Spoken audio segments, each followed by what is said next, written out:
নতুন বছরের আগমনে চারুকলা আর শিল্পকলায় মেতে উঠেছে দেশের শিল্পীরা। ১৪ এপ্রিল পহেলা বৈশাখ উপলক্ষে বাংলাদেশ চারুকলার বিভিন্ন সংগঠন এবং শিল্পী গোষ্ঠী নানা ধরনের প্রস্তুতি নিয়ে তৈরি করেছে দেশীয় সংস্কৃতি ঐতিহ্যের প্রতিফলন। বছরের জন্য নতুন বর্ষকে বরণ করে নিতে যাতে সাহায্য করবে, সবাই যাতে একসাথে আসবে আমাদের সাথে। ছুটির পরে আর কি এই বৈশাখীটা তো অনেকে স্টুডেন্টরা অন্য বার যেমন মনে করি ঈদের ভিতরে পড়ে, তখন আর কি অনেকে বাসায় থাকে, অনেকের আসার সুযোগ হয় না।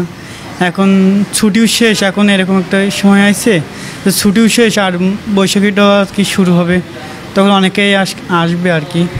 বাংলা নববর্ষ বাংলাদেশের একটি অন্যতম বৃহৎ সাংস্কৃতিক অনুষ্ঠান। প্রতি বছর ১৪ এপ্রিল এটি উদযাপিত হয়, যেখানে বাঙালি জাতি একত্রিত হয়ে নতুন বছরের শুরুতে ভাত, মাছ, পিঠে-পুলি, মিষ্টান্নের মধ্যে দিয়ে নববর্ষের আমেজ উপভোগ করে।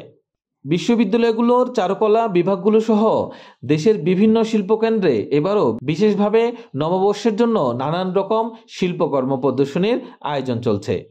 এই উপলক্ষে বিভিন্ন চারুকলা স্কুল, কলেজ এবং সাংস্কৃতিক সংগঠনগুলোর মধ্যে চলছে পহেলা বৈশাখের কাজের প্রস্তুতি। বিগত বছরের মতো এবারও বাংলা নববর্ষের প্রাক্কালে বিভিন্ন স্থান থেকে উৎসাহী দর্শনার্থীরা বাঙালির নতুন বছরের আনন্দ, সৌহার্দ্য এবং উন্নতির বার্তা ছড়িয়ে দেবেন।